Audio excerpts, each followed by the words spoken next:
আসসালামু আলাইকুম, সবাই কেমন আছেন? তো আজকে আমি রান্না করব খুব সহজে কাঁচা পাকা আম দিয়ে কিভাবে আমসত্ত্ব তৈরি করা যায়। তার জন্য এখানে আমি কিছু কাঁচা পাকা আম টুকরো করে নিয়ে সেগুলোকে সিদ্ধ করতে বসিয়ে দিয়েছি। খুব সুন্দর মতো নরম করে সিদ্ধ করতে হবে, একদম মিহিভাবে খুব সুন্দর মতো সিদ্ধ করতে হবে। তো সিদ্ধ করার পর্যায়ে এটা এখন আমি চেলে নিব, চেলে মানে আটিগুলো আলাদা করে ফেলবো। আর মানে যে স্কিনটা আছে আমের, ওইটা নরম অংশটা আলাদা করে ফেলবো, যাতে কোনো লাঞ্চ না থাকে।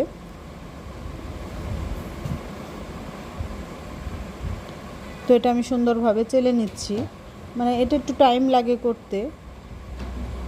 আর এভাবে চেলে নিলে আমসত্ত্বে মানে খুব সুন্দর হয়। এই তো আমার চালা হয়ে গেছে, খুব সুন্দরভাবে আমি চেলে নিয়েছি। তো এইগুলা পরবর্তী পর্যায়ে চলে যাব। এইগুলা আবার জাল করতে হবে, জাল করে একটু শুকনো শুকনো করতে হবে। এটা একটু নরম আছে, তো এই পর্যায়ে সুন্দরভাবে জাল করে নিব। তো জাল হয়ে গেলে আঠা আঠা হয়ে গেলে, তো এইখানে আপনারা চাইলে একটু স্লিপ ফ্লেক্স মানে শুকনো মরিচ ভেজে গুঁড়ো করে দিতে পারেন, খেতে খুব ভালো লাগে। তো আমার জাল করা হয়ে গেছে। এখন মানে ছড়ানো কিছুর মধ্যে এইগুলো সুন্দর করে ছড়িয়ে দিব। গরম আছে অনেক, সেই জন্য চামচ দিয়ে সুন্দর করে মানে দিচ্ছি প্লেটের মধ্যে। আমি 2-3টা প্লেট নিয়ে নিয়েছি, সেইগুলা মধ্যে সুন্দর করে মেলে দিচ্ছি। তো এইগুলা আপনারা চাইলে ফ্যানের বাতাসেও শুকাতে পারেন, আবার গ্যাসের চুলার নিচে রেখেও মানে সুন্দর মতো শুকিয়ে নিতে পারেন। তো আমি চুলার নিচে রেখেছিলাম, চুলার নিচে রাখলে খুব তাড়াতাড়ি একদিনের মধ্যেই শুকিয়ে যায়। তো সুন্দর মতো হয়ে গেছে, এই যে আপনারা দেখতেই পাচ্ছেন কতটা সুন্দর মতো হয়ে গেছে। এই যে আমি উঠিয়ে আবার উল্টে নিলাম সুন্দর করে।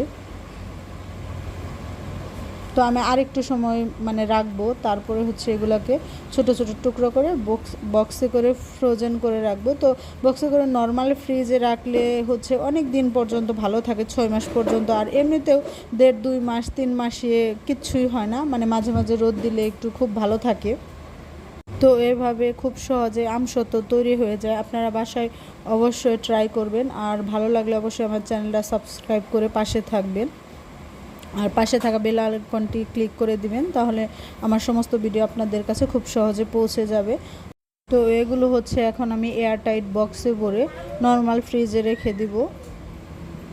তো এভাবে করে বানিয়ে রেখে আপনারা বছর জুড়ে যখন খুশি খিচুড়ি বা অন্যান্য খাবারের সাথে খেতে পারেন। যখন ভালো লাগবে তখন বের করে একটি করে টুকরো নিয়ে খেয়ে ফেলবেন। মজাদার আমসত্ত্ব।